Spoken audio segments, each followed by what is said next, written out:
নমস্কার বন্ধুরা, job plus Bangla YouTube চ্যানেলে তোমাদের সবাইকে স্বাগত।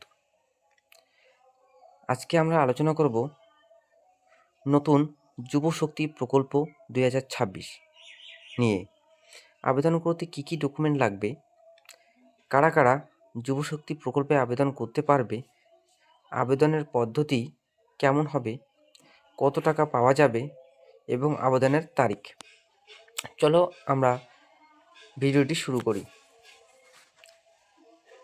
প্রথমে বলি বন্ধুরা, চ্যানেলটি সাবস্ক্রাইব করে নিও এবং পাশে থাকা বেল আইকনটি অন করে দিও এই ধরনের তথ্যপূর্ণ ভিডিও পাওয়ার জন্য।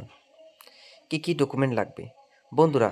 যুব শক্তি প্রকল্পে আবেদনের জন্য প্রথমে আধার কার্ড, অবশ্যই আধার কার্ডটি আপডেটেড হতে হবে।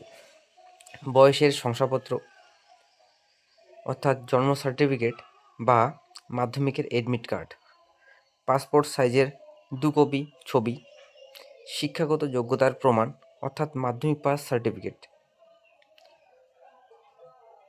ব্যাংক পাসবুক এবং বাসস্থানের প্রমাণ।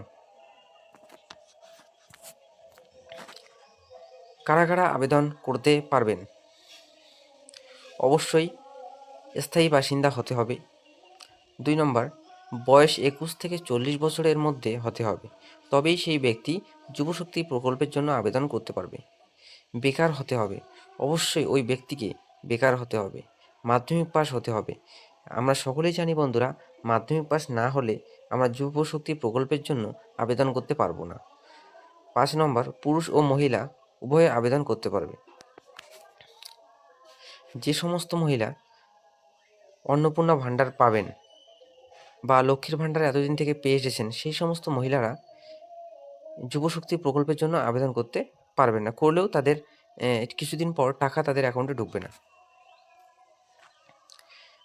যুবশক্তি প্রকল্পে আবেদনের পদ্ধতি কেমন হবে?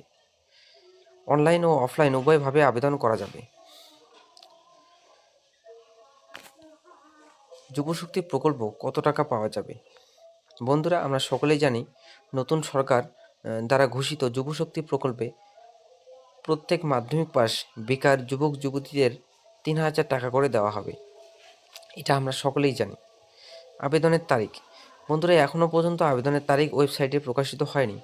তবে সরকার কর্তৃক উচ্চপদস্থ ব্যক্তিদের বক্তব্যে আমরা শুনতে পেয়েছি 1 জুন থেকে আমাদের অ্যাকাউন্টে টাকা ঢোকার কথা।